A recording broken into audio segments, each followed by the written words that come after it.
Treatment no release মানে কি ভয়াবহ বাক্য উচ্চারণ করে গেছে। আর স্বাস্থ্য খাতে যারা সেবা দিচ্ছে তাদের যে কার কি ভূমিকা ছিল সেটাও আমরা দেখেছি। অর্থাৎ এই সমস্ত সেবামূলক প্রতিষ্ঠানে এমন ভাবে রাজনীতি ঢুকিয়ে দেওয়া হয়েছে, পুরা জাতিকে পঙ্গু করে দিয়েছে। সেই জায়গায় তো পঙ্গুত্বের চিকিৎসা করা উচিত। আমরা কেন অতিমাত্রায় রাজনীতিকরণ করে ফেললাম? এখানে সমস্ত জায়গায় নিয়োগ প্রক্রিয়া রাজনীতির বাইরে আমরা কিছু চিন্তা করি না। জাহিদ ভাই এখানে আছেন, আগামী দিনে হয়তো আপনারা কর্ণধার হবেন। কোন প্রয়োজন ছিল? এত বড় বড় চিকিৎসক, আমাদের আন্তর্জাতিক খ্যাতিমানের চিকিৎসক ছিল, অনেকেই পালিয়ে গেছেন। প্রাণ গোপাল দত্ত, উনি নাই কেন দেশে? ডক্টর মাহমুদ হাসান, গ্যাস্ট্রোএন্টারোলজির বিখ্যাত প্রফেসর, তিনিও দেখি ইদানিং নাই। আর FM রুহুল হকের কথা কি বলবো, সবাই সবারই চিনি। এদের কেন পালিয়ে যেতে হলো? এবং এমন সব মেডিকেল বিশ্ববিদ্যালয়ে প্রভিসি নিয়োগ করা হয়েছিল, তাদেরও কি অবস্থা? তাদের সামাজিক অবস্থানটা কোথায়? এই পর্যায়ে কেন পৌঁছে গেলাম আমরা? গত 15-16 বছর তো বটেই, তার আগেও যে খুব ভালো ছিলাম তা তো না। আমরা কেউ কিন্তু ভাবছি না এখানে,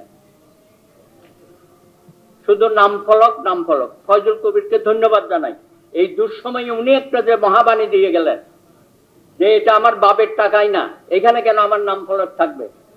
আজকে শেখ হাসিনা এই বক্তব্যটা যদি শুনতো, আমার তো মনে হয় তিনি হার্ট ফেল করতে আর কি। হাজার হাজার লক্ষ লক্ষ নাম ফলক উনি বসিয়ে গেছে। এখন বিষয়টা হচ্ছে, গ্রামে গঞ্জ মেডিকেল কলেজ হয়ে গেছে, কোনো অবকাঠামো নাই। আর দুর্নীতির আখাড়া এগুলো আপনারা দেখেছেন, লক্ষ লক্ষ কোটি কোটি টাকার সরঞ্জাম, সেগুলো নাকি খোলার মতো মেকানিক অবস্থাও নাই সেখানে। অথচ আমার দেশের মানুষ আইসিইউ পায় না। কোভিডের সময় কি দুরবস্থা আমরা দেখেছি, কি দুর্নীতি হয়েছে, কারো বিরুদ্ধে কোনো ব্যবস্থা নেওয়া হলো না। মোস্তাক ভাই এখানে আছেন, উনি তো অনেক পরামর্শ দিয়েছেন, আমাকেও দিয়েছেন। এখন যে ডেঙ্গু আর চিকুনগুনিও তো মহামারী আকারে ধারণ করেছে, প্রত্যেকটা ঘরে ঘরে। কি অবস্থা? যাদের ডেঙ্গু হয়, চিকুনগুনিয়া হয়, তারাও তো পঙ্গুত্ব হয়ে যায়। আপনারা জানেন এগুলো, যারা বিশেষজ্ঞ আছেন। সেই ব্যাপারে তো সরকারের কাছ থেকে আমি তেমন কোনো উদ্যোগ দেখি না। একজন স্বাস্থ্য উপদেষ্টা রাখছেন, আপনারা সকলেই জানেন, তার নাম বলে পরিবেশটা নষ্ট করতে চায় না। কি মহা দুর্নীতি হচ্ছে সেখানে। মানে এগুলো কোনো আমরা গুরুত্বই দিচ্ছি না আর কি। ভবিষ্যতে সংসদ নির্বাচনের মাধ্যমে জনগণের সরকার প্রতিষ্ঠা হবে, তারও আদৌ কদ্দূর কি করতে পারবে? কারণ যে অবস্থায় আমরা নিয়ে গেছি 54 বছরে স্বাস্থ্য খাতে, প্রত্যেকটা সরকারি হাসপাতালে যান, ওখানে ঢোকার মতো পরিবেশ নাই। সমস্ত করিডোর গুলোতে রোগী ভর্তি, কি পরিবেশ। আর প্রাইভেট মেডিকেল যেগুলো আছে হাসপাতাল, তাদের যে চিকিৎসার উচ্চ মূল্য, সাধারণ গরিব মধ্যবিত্ত মানুষের পক্ষে সেখানে গিয়ে চিকিৎসা নেওয়া খুবই দুরূহ ব্যাপার। আমি জানি না এগুলো কবে উন্নতি হবে। এবং যে সমস্ত, আমি মেডিকেল কলেজগুলোর কথা বললাম, নাম ফলক সর্বস্ব, সেখান থেকে যে সমস্ত ডাক্তার বেরোবে, তো ভয়াবহ অবস্থা। আগামী দিনে তারা কি চিকিৎসা দেবে? এবং এখানে অ্যাডমিশন নেওয়ার জন্য যে লক্ষ কোটি টাকা খরচ হয়, এটা কি আপনারা জানেন? আমি তো শুনে তো আশ্চর্য হয়ে গেলাম। 50 লাখ, 1 কোটি, 2 কোটি টাকা পর্যন্ত প্রাইভেট মেডিকেল কলেজে ভর্তির জন্য টাকা দিচ্ছে। এবং আমাদের গার্জিয়ানও পাগলের মতো ছুটতেছে সেখানে। আমি 2-4টা গার্জিয়ানকে খুবই বকা দিচ্ছি আর কি, হয়তো আমার উপর রাগও করেছে। একটু অসুস্থ প্রতিযোগিতা শুরু হয়েছে আমাদের মধ্যে। আর বাইরের থেকে ডাক্তার আইনে আমাদের যারা এখানে বিশেষজ্ঞ আছে তাদেরকে অবমূল্যায়ন করা হচ্ছে। যেটা বলা হয়েছে গতবার আমাদের আহত প্রায় 30,000 যোদ্ধা, তাদের চিকিৎসার জন্য বাইরে থেকে লোক আনা, আমাদের এখানে তো আরো ভালোভাবে করা যেত, এটা নাই। তারপরে এই যে মাইলস্টোনের অ্যাক্সিডেন্টের পরেও দেখলাম বাইরের থেকে লোক নিয়ে আসছে, কথায় কথায় বাইরের লোক আনা। আর আমাদের যারা আসছে তাদেরও তো আমরা মূল্যায়ন করছি না, এটা অবমূল্যায়ন করা হচ্ছে সবাইকে। এখানে ভালো চিকিৎসক আর বেরোবো কেমনে, তৈরি করবো কেমনে আমরা?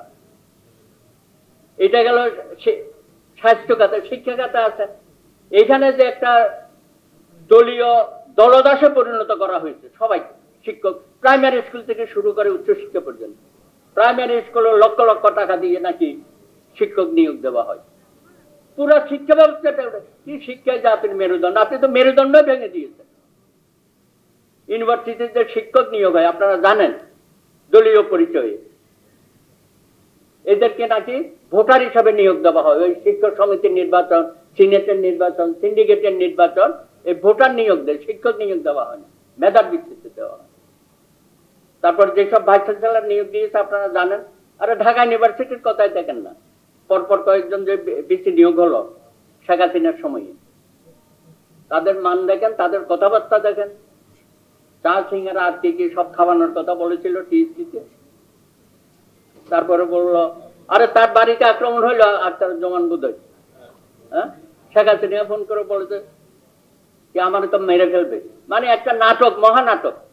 আবার একটা কমিশন করা হইলো, সেই কমিশনের রিপোর্ট আমরা পেলাম না কারা আক্রমণ করেছিল ওনার বাড়িতে, পেছনে নাকি নাটক ছিল। এগুলো তো আমরা জানি, কিন্তু এগুলো কোনো প্রকাশ। আরে 2019 সালে একবার ডাকসু ইলেকশনে সমস্ত প্রবোস্ট হাউস স্পিকাররা মিলে কি নির্বাচনটা করলো আমরা জানি তো। এগুলো প্রবোস্ট সাহেবরা, নুরুকে ঠেকানোর জন্য কত চেষ্টা করা হয়েছে,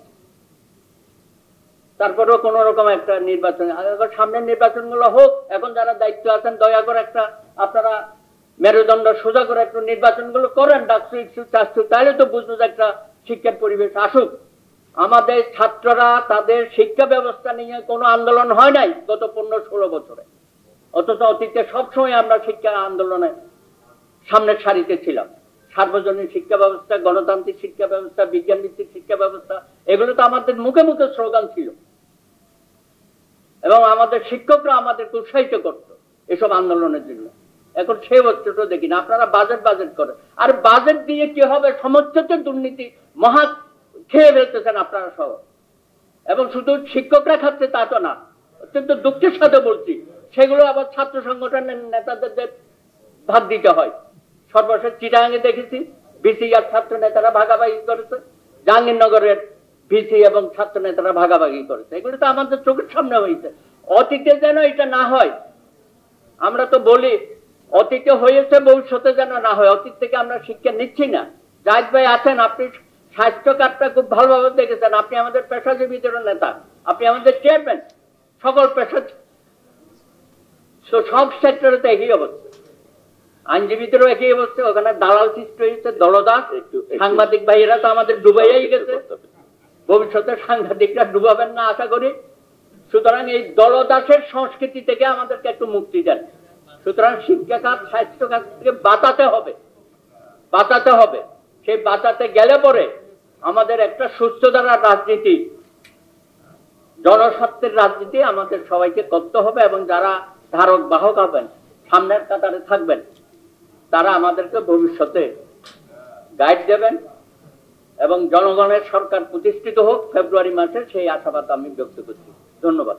অনেক ধন্যবাদ আপনার আশাবাদী